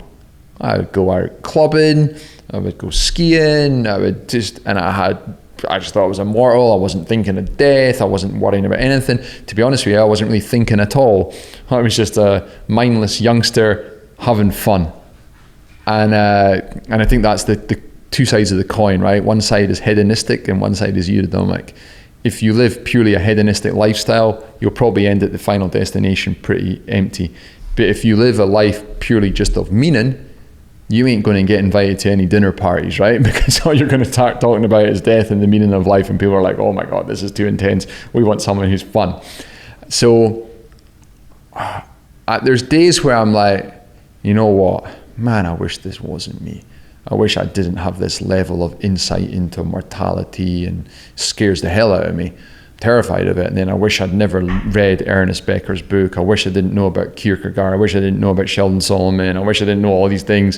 And then I'm like, well, actually, okay, by learning all this stuff and going through it as well, it's gave me a huge appreciation of life. But would I have found that anyway? Because I'm 45 now. So would the David Smith have just naturally discovered that at 45? Because people do. They don't have to go through all of this to discover that. It's part of growing into your crystallization of your knowledge and becoming more wise as you age. I would have rather rolled the dice and taken that path and taken the risk of not knowing what I know, and because it's generally terrifying. And even though it's made me have a greater appreciation of life, I don't want to be like this. I don't want to wake up every morning and go, oh God, I'm paralyzed, lift my leg, lift my arm, constant visits to the bathroom. I would rather just get up and go about my day in an unconscious fashion, go skiing, go whatever, surfing, windsurfing, go jump off some things, and then one day just pop my clogs and not ever have asked the meaning and question of life. I think if we look at some of the great minds of the world, they're troubled people. They're people who have thrown themselves into the meaning of life question, the artists on the wall. They've wrestled with some stuff. And I know there's a longevity study. It came out of Harvard and it followed Harvard students for 85 years. And it said, the ones that had the most flourishing and happy life were the people who wrestled with some stuff. And I get that. I understand it.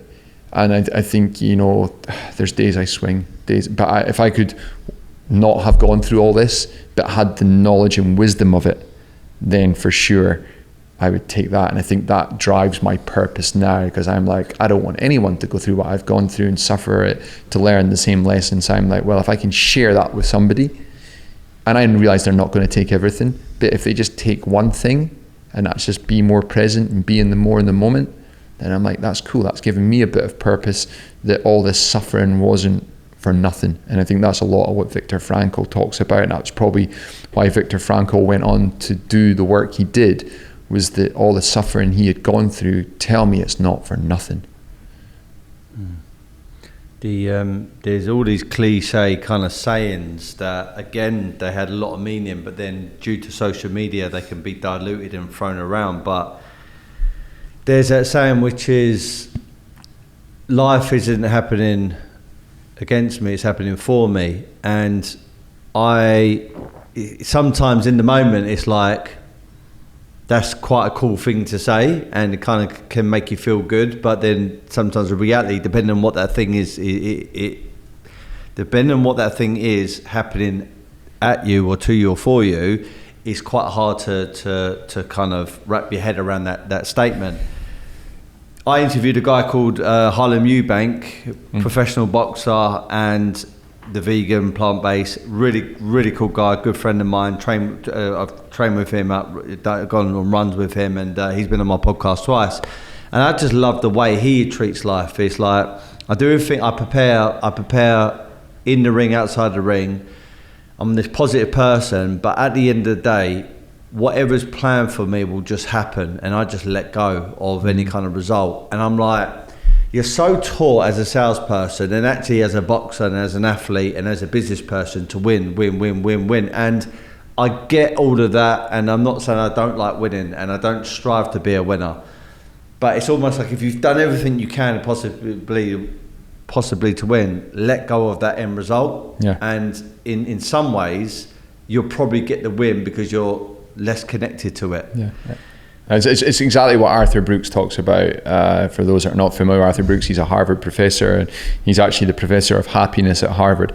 But he talks all about, again, set the intention, but detach from it. Don't be attached to it. It can't be your all-encompassing who you are, because let's be honest, most people don't become Usain Bolt, but there's millions of kids around the world want to be Usain Bolt or want to be Messi.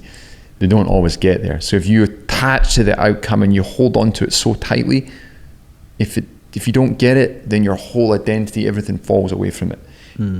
That's super hard, right? And again, I was speaking to some rowers last night, and they were saying our coach constantly goes on, it's about the process. And this is the danger, I guess, and this is also the danger of the self-help world. When you start to use these things all the time, these words all the time, they don't become as powerful. But it is true, you should have the outcome goal, but you really need to live the process. And then people will go, well, how do I do that? Because I think one of the things is we can say, well, it's all about the process, it's not about the outcome, but how do you actually do that? So you need to do the work. So Michael Gervais, who's a performance psychologist, he worked at the Seattle Seahawks with Pete Carroll. He talks about there's 3 things you can train. You can train your craft, you can train your body, and you can train your mind. Most of us are good at training our craft. I'd like to think most of us jump in the gym and move our body and train our body. But the mind, how are we training our minds? Now, I think everyone would benefit from some form of psychotherapy, psychology. And unfortunately, when you say that word, people are like, oh, there's nothing wrong with me. And it's not that there's anything wrong with you. Go back to what we spoke about earlier on about your parents being your computer programmers. They're not experienced programmers. They're not writing code. It'd be like giving if Steve Jobs had given Apple to the local plumber and said, look, I want you to write all the code. He's not going to know how to write it, so it's going to be all mismatched. So they have proper computer programmers. And we're just the same. We've been programmed by all these people, and then we never have an update. Not like our phones. Our phones are getting updated every year. When was the last day you as a human had an update? Change your beliefs. I mean, to speak to your dad, how hard is it to change his beliefs? He will hold on to those beliefs. It's impossible to change someone's beliefs. It's so hard, right? So we don't get updates. So actually, I've spent huge amounts of time with psychotherapists, with psychiatrists, with psychologists, exploring things, getting toolkits, then having, mentors all through my sport. I had coaches, learning from the coach-athlete relationship. In karate, it was the sensei and the senpai. I was all what my sensei would say. So I've been surrounded by people who have coached me my whole life. So first of all, you have to be able to be coached. So you have to be coachable. Some people are not coachable. They're hardwired in their beliefs. So you need to think about, how am I training my mind? Am I updating my programming to deal with the modern world? The world is changing all the time, and that's, you don't want to be the dinosaur and get made extinct where you can't operate in a modern world. And our brains are really designed for an old world. They're survival mode. It's to keep us alive, keep us safe. The limbic part of the brain is all around keeping you safe. That doesn't really work in a modern world, and that's why you see everyone being reactive. That's why there's road rage. That's why there's so much anger out there, because people are running around on a program that's just not really working properly, and they're not plugging in to get updates. So invest in working with your mind. Psychology and psychotherapy is not about what you've seen in the movies, going lying on a sofa and telling everything that's wrong. It's not always about what's wrong. It's about, how can I make myself better? So the world of positive psychology from Martin Seligman and these guys, and a guy called Mihai Csikszentmihalyi, who sort of coined the word flow. And there's some other guys in America who work on the flow GMO stuff. It's about, how do we flourish as human beings? So what can we do that's flourishing? How do we have a proper journaling practice, a proper gratitude practice? How do we experience flow? What's our values, our guiding principles? All of this stuff. That's how you get to live the process. And a lot of boxers and athletes will do that inadvertently. They won't know they're being coached. And that's the best coach, right? When you don't know you're just learning all of these things and you don't even know you're learning them. And then he can sit here and be like, yeah, you know what? I'm not really attached to the outcome. I'm all about the process. I love training. I love being where my feet are. I go out every day. I'm happy. He doesn't know he might not know. He might be able to articulate it. Sometimes he won't be able to articulate it. But I feel for a vast majority of people, especially if you're feeling unease and you're not fully happy and you're reactive and you're shouting, look at your sleep, look at what you're putting in your body, from the news to the food. Nutrition is not just food, it's also what we're nourishing our body with, what we read and what we see online. That's also nutrition to the body. And then learning how to be the watcher of your thoughts. And I think everyone should go to therapy. I think we would all benefit from it, because if you go out into society, it's basically a bunch of 9-year-old kids running around in adult bodies, because most people are running around as reactive human beings running on an amygdala that's been primed for survival, but it's been also coded by people who are not professional coders. I feel like I'm ridiculing my dad here, but you just said something there, that upgrading yourself, like a phone or software upgrade, etc. And I remember me and my dad a couple of years back, I was saying, Dad, I feel like you would really like to go to Dubai. Listen, it doesn't have the culture like some other places around the world and the history, but if you're looking for sun, if you're looking for lovely hotels, restaurants, because he likes all that stuff, and I know him very well, you're going to love it. No, too expensive. No, I don't really like the Arab culture, and just kept to come out with excuse. Never ever been. Never been. Anyway, a friend of his who's very wealthy ended up paying for my dad to go out there with him, because he's one of my dad's really, really good mates. My dad came back, and I kid you not, if I said to him today, where would you like to go for 2 weeks, all paid for, if you had the opportunity to go right now, he would definitely say 100% Dubai. And what's the difference? Because you've experienced it, you've upgraded, you've had that experience, and it is so important. The podcast, the reading books. I interviewed a guy last night over Zoom called Jeremy Minor, and he was from the age of a very young man in his late teens, early 20s, became a commission-only salesperson, and at the height, he's an American guy, was earning close to $3 million a year, just straight commission, working for corporations, etc. And now he's got his own company, training people, etc. And one of his famous sayings is training or education what you did, or is it what you do? And that's the thing. People think, oh, well, I went to school and I don't need to do that no more. No. Education is about continuously learning, getting around the right circles, getting around the right people, and consuming the right things. And you're right, nutrition and what you absorb, you become exactly what you absorb. Whether that's food, water, beer, drink, cigarettes, whatever, and the conversations. I want to ask you a few more things. So what is next for you? Obviously, the broader answer is probably living in the moment and stuff, but the two kind of things that have stood out in the broadsheets about you, one, the competition, the sport and stuff, but two, the day-to-day living with the tumour and the next stages of that. What is next on these two elements? So in a week's time, I sit down with my neurosurgeon and we talk about the plan. So the plan, everyone messages me, what's the plan? So in a week's time, I go and I sit with a neurosurgeon and we discuss what the latest scans have showed. And from there, we'll have a plan. And that plan might involve a surgery, which will be the 7th surgery. That carries huge risks of paralysis, of death, of all sorts of craziness. Then it follows another rehabilitation program. And the nature of my tumour is that then it would just start to grow again.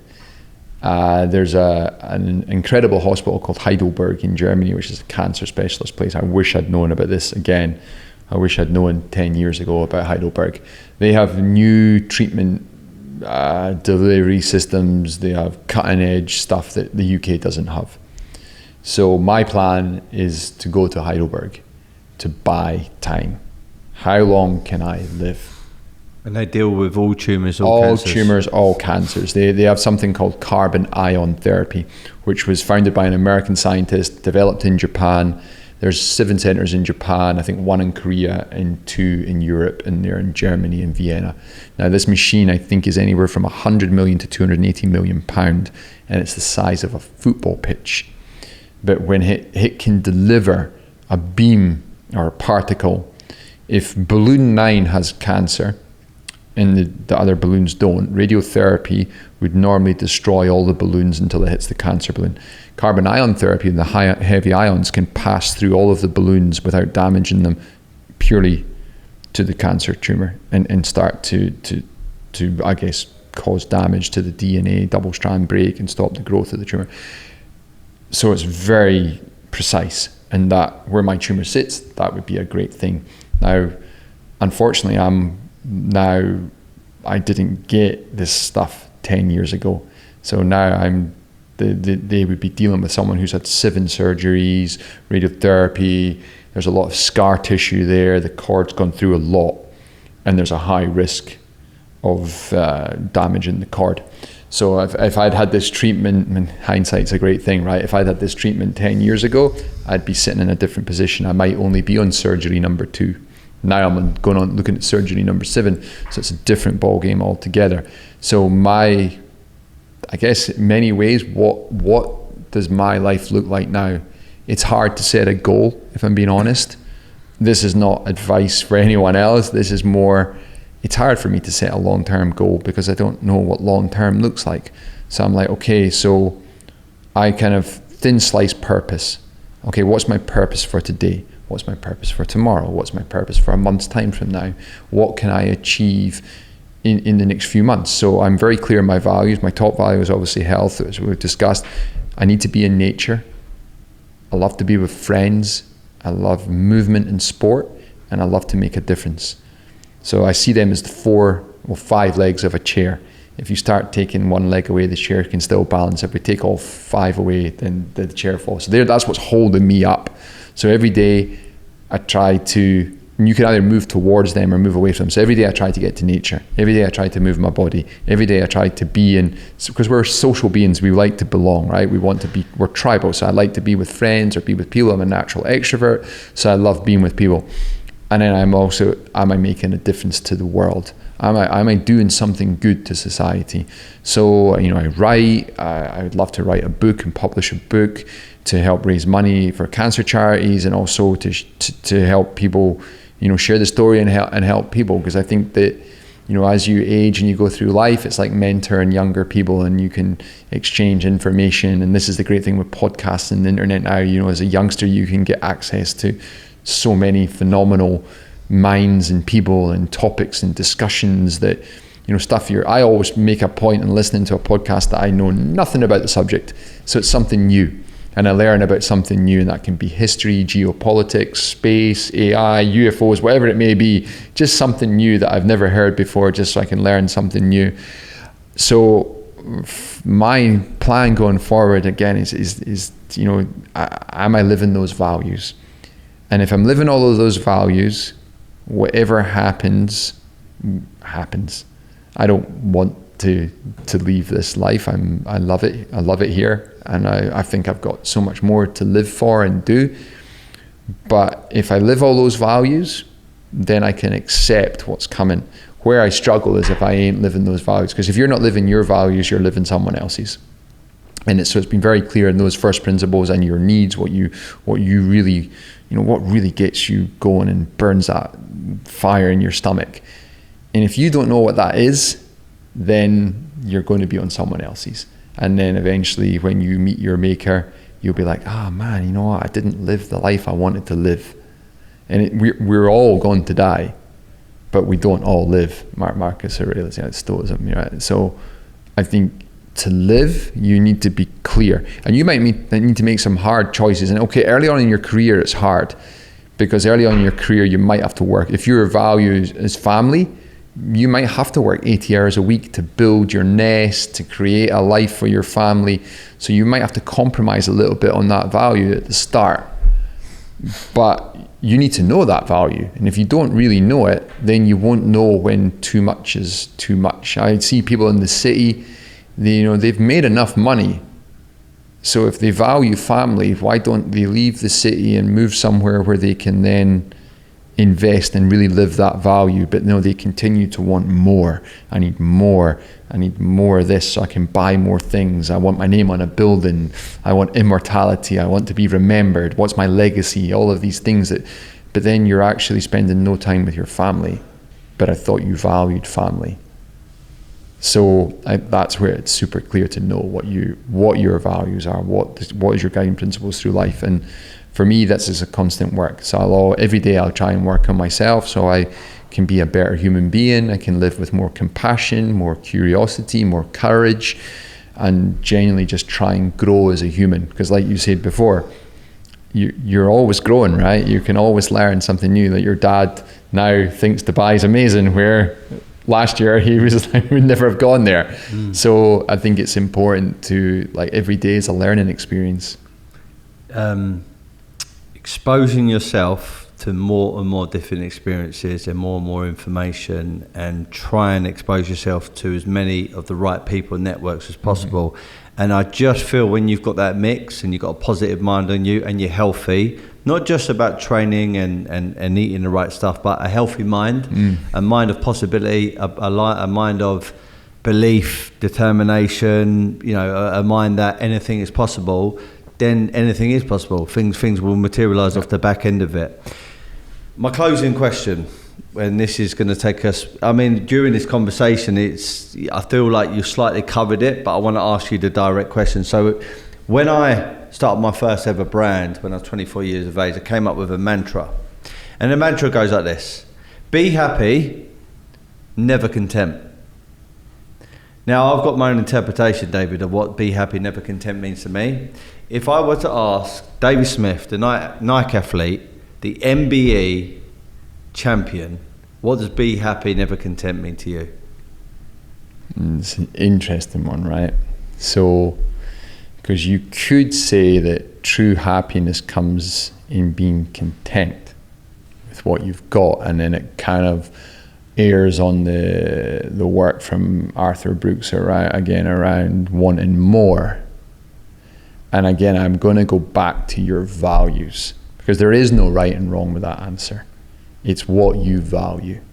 So if you value more, and you measure success in your medals and how much money you have and how many businesses you build, and that's what drives you, then that's great. That's going to where you're going to flourish. You're going to find happiness. You're going to find contentment. Now, on the other hand, if you're maybe a Buddhist, or you're someone who's of a different thinking, contentment is having less and maybe not striving for that. So if you'd asked the David Smith in 2010 what that was, he would have said world title, gold medal in London. But asking the David that sits now, I'm going to tell you that for me, it's more time on this planet. But that's my interpretation of it, because that's where my feet are in my shoes at the moment. So I think it means something different to everybody. I don't think there's a right and wrong answer. I think that there's different times of your life. I think it's I can't remember all of Arthur Brooks' works and studies, and I don't want to say it in case I get it wrong and butcherize it. But if you're not familiar, go Google him and listen to his lecture around fluid intelligence and stuff, and he explains it incredibly well. But you wouldn't want to get to the latter part of your life. He tells a story about being on a plane, and the person behind him was very famous, hundreds of millions in the bank account, like everything that we would want to be. He had everything. But the conversation was about how unhappy he was, how depressed he was, how he felt that his life wasn't fulfilled. So he got to the age of maybe 60 and started going down on happiness. And then I can go to a fisherman in Jamaica who's in his 80s and has nothing. He's lived a purposeful life about putting food on his family's table, and he is up here in happiness. But the world would tell that, and he's just content. He's content with his lot. This is what he has, and he is happy. And I think if you know your values and know who you are as a person, then you'll decipher what contentment is for you. And in relation to that, and I think the people who chase happiness, you don't chase happiness, you ensue happiness. You create habits and actions, and then happiness is a byproduct. If you chase it, it's like chasing. If you chase money, if you chase happiness, if you chase success, you're never really going to get there, because the way it wires your dopamine pathways, you'll always want more. But if you have good habits, you're clear in your values, you work hard, you show up with intention, then you'll create a vibrational frequency around you where you'll achieve things that you might thought were impossible. And I like, don't be content and go again and go again. But what if your value is family, and by going again, you're spending less time with your family, more time on your device because you're in meetings, got to go more, can't be content, got to keep going. And then your kids grow up and leave, and you're like, whoa, how did that happen? And then your wife's like, yeah, I don't really love you anymore. And you get divorced because all you do is you work all the time. And great, you've given me this big house, you've given me this great lifestyle, but I don't have you. And I have a friend who one day his kid went and picked up his BlackBerry and flung it in the pool. He's a banker. She's like, I want you to be with me. I want you to come and, Dad, I want you to come and kick the ball with me. Sorry, I'm trying to build this empire that's going to get you to a great school. But no, I don't want more money, I want you. So again, knowing your values and knowing when enough is enough. That, okay, I don't need more. And maybe there's maybe that's contentment, right? I don't know. What I'm interested to think, what when you did that brand, what was is your thinking the same now to those two words as it was then? I agree with your statement, which is there's no right or wrong answer, and in life there's no right or wrong way how to live your life. Yeah. It's totally down to the individual. Yeah. I said the same thing to a guy called Trish Dixon, who is a boxing professional critic. He's wrote a book called Damaged about the boxers, their head injuries, and he commentates on boxing, and he knows a lot of boxers. And when I said that to him, he went on the sort of attack about, can't be happy all the time, etc. But even that word happiness, that's subjective as well, right? Because what I mean by happiness is we got the stereotypical, which is happy, which is upbeat, you're elated, you've got endorphins and you've got this real kind of feel-good factor about you and you're buzzing, and that's kind of what a lot of people associate happiness with, and it is that. Yeah. But I also realise that true living isn't always being happy, it's not always being fearful, it's not always being angry, it's not always about being depressed. You're just going to go through life and they all serve you. But what happiness means for me is there's the real upbeat happiness, but there's also the silver lining even when things seem stacked against you, whether that's in business, health or competition, whatever. So for me, be happy means find the happiness in any scenario that you're in.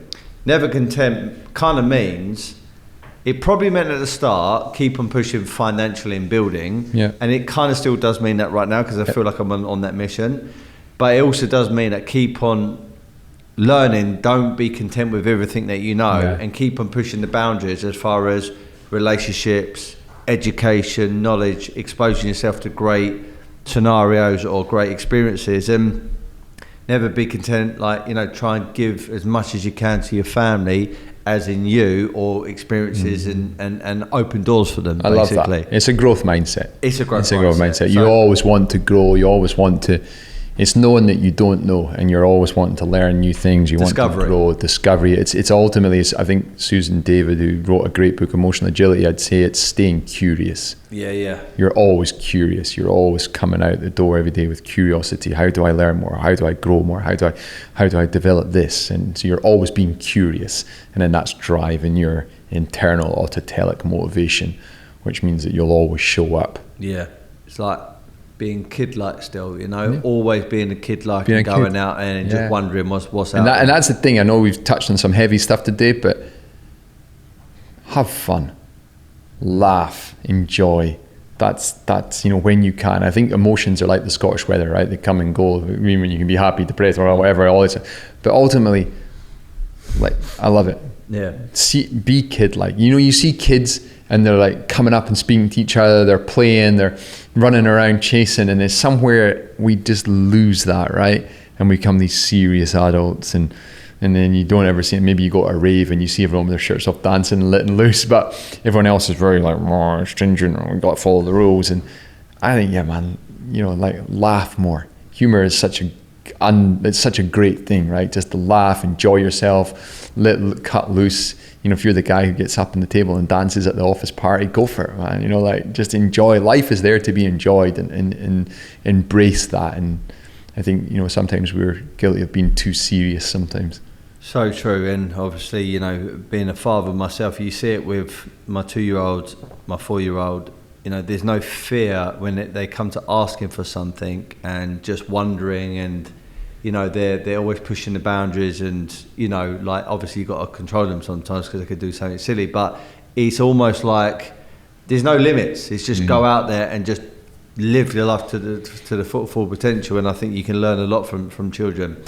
Speaking of that, I've learned a lot from you today. I really, really appreciate your time, mate. And I'm very, very humbled that you share your story. And yeah, maybe in the future we could do a part 2, David. So I'd love to. Very, very, very much enjoyed this conversation. Everybody, please subscribe, follow This Man's Journey, be happy, never content. And thank you once again. Thank you. Cheers, mate. Guys, before we end this episode, I have to give one more mention to this week's sponsors, iSecure Vehicles. Now, I've already mentioned their products. They are the very best in what they do. They have a wide range of different services and different systems to protect your asset and your vehicle. Head over to their website to find out a bit more. Thanks for watching this week's episode. There's going to be some more exciting guests, some big names, and some really, really juicy episodes.